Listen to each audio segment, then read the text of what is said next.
O Senado, senhor presidente, está discutindo e votando importantes matérias relativas ao Pacto Federativo. Há pouco, e o senador Pedro Simão tem razão, ouvimos uma importante intervenção do senador Delcídio Amaral sobre esse tema, envolvendo principalmente a repactuação da partilha de recursos tributários.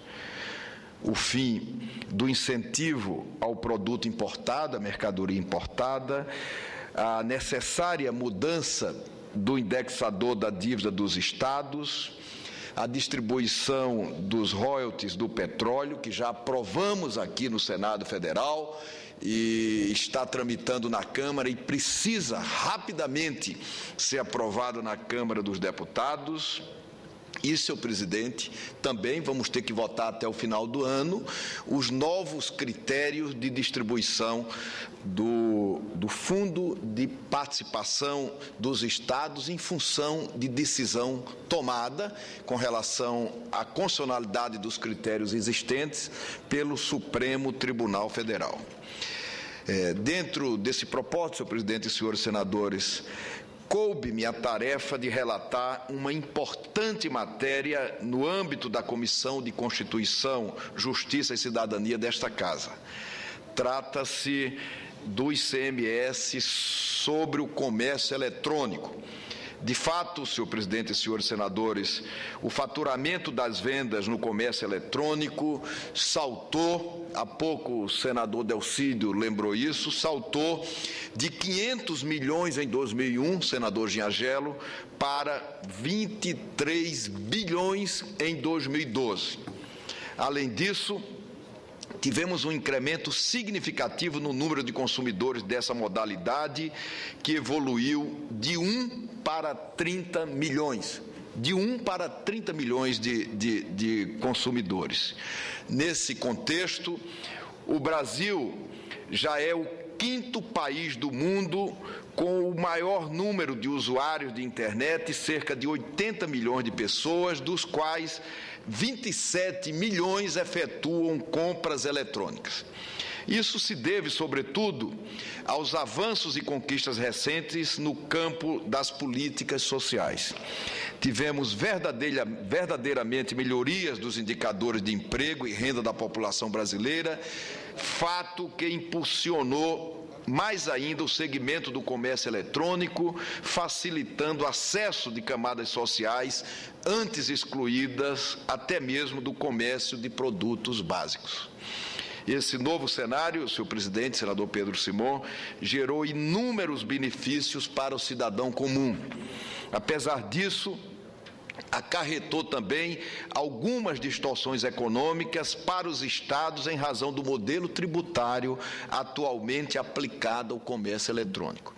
Grande parte das lojas virtuais é sediada em poucos estados da federação, geralmente os mais ricos e mais desenvolvidos, que ficam com a totalidade do ICMS arrecadado no comércio eletrônico.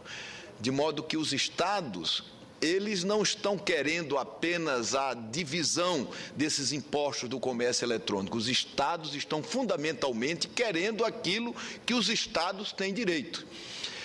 Quando as pessoas falam que os estados mais ricos, os estados produtores, eles vão perder recurso, não é exatamente isso, senhor presidente. Os estados não vão perder, os estados produtores vão deixar de tomar os recursos que estão tomando dos estados consumidores, que lamentavelmente é isso que está acontecendo no país. Não podemos esquecer que as regras do ICMS, é importante, senador Giangelo, que se diga, foram editadas há quase meio século, num período em que não se pensava sequer na possibilidade de um comércio tipicamente virtual. Aliás, a própria Constituição Federal de 1988, na sua parte tributária, não prevê um modelo específico para o comércio eletrônico. Na ausência de uma previsão jurídica específica para tal modalidade, E na perspectiva de buscar um equilíbrio financeiro entre os estados, 20 estados da federação firmaram um protocolo no âmbito do Conselho Nacional de Política Fazendária, CONFAS, para cobrança de adicional de alíquota nas vendas eletrônicas diretas ao consumidor. Porque o que caracteriza esse comércio, senhor presidente, cuja partilha de impostos terá que ser feita com os estados, é exatamente isso. O comércio típico, né, eletrônico, onde quem compra é o consumidor final, pessoa física. É essa modalidade de comércio, né, que precisa ter uma distribuição de impostos partilhadas com todos os estados da federação, deixando que essa distorção continue, que é a continuidade, né, da distribuição única desses impostos, desse comércio eletrônico ou não presencial para o Estado produtor, que infelizmente, repito, é o que está acontecendo isso. Isso, senhor presidente, tem sido questionado nos tribunais por questões de bitributação principalmente. E todos nós sabemos que essa decisão do CONFAS, ela só é possível ser feita no Brasil pela unanimidade dos estados, contando com a participação da unanimidade dos estados, o que, nos tempos que vivemos hoje, em função dos conflitos óbvios, legítimos, de interesse de cada um, é difícil mesmo de acontecer. O Senado, que é a Casa da Federação, irá, não tenho dúvida nenhuma, cumprir o seu papel e apresentar uma solução para o impasse. Precisamos equilibrar a distribuição da arrecadação do ICMS nessa modalidade de comércio, beneficiando, repito, os estados mais pobres. Existe, senhor presidente, atualmente 3 propostas meritórias e importantes para corrigir essas distribuições.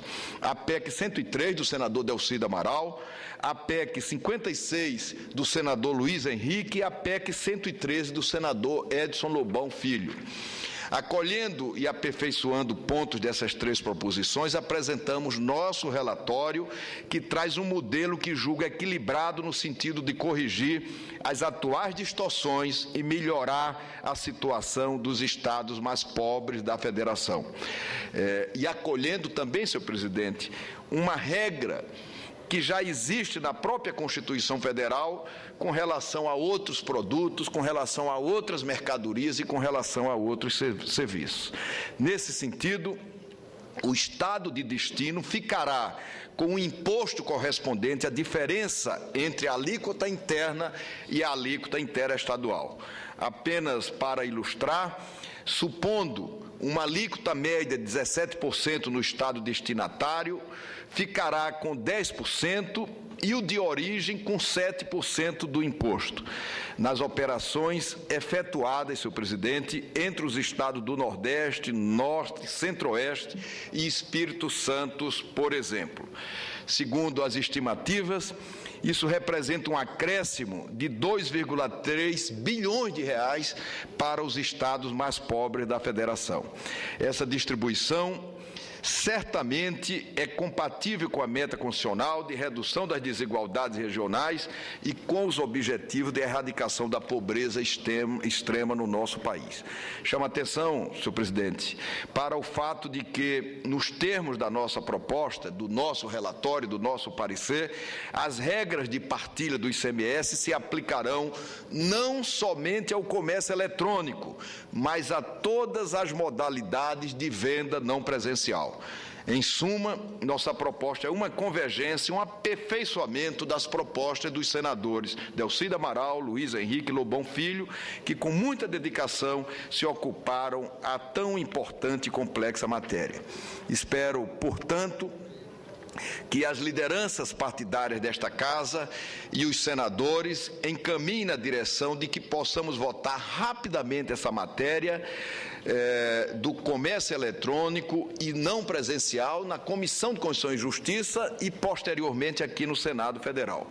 Tenho certeza de que o modelo que adotamos no relatório trará mais recursos para os estados que hoje não recebem nenhum benefício do comércio eletrônico. Isso significa mais renda agenda e capacidade de investimentos públicos, repito, para essas localidades. Lembro que o presidente José Sarney assumiu o compromisso com os líderes partidários e com o Senado como um todo de avançar em 2012 no aperfeiçoamento do nosso modelo federativo. O nosso relatório sobre o ICMS do comércio eletrônico e não presencial, portanto, é uma das primeiras respostas do Senado com relação a esse compromisso institucional assumido pelo presidente da Casa. Temos, senhor presidente, uma agenda positiva para o Brasil e para a Federação, e o PMDB está comprometido com essas melhorias e com o equilíbrio, com o efetivo equilíbrio federativo. A aprovação de matérias como a do ICMS no comércio eletrônico é fundamental para garantir a governabilidade e o crescimento econômico sustentado com justiça social. É muito importante, já disse e repito para encerrar, que nós possamos priorizar essa agenda. Os estados não podem esperar.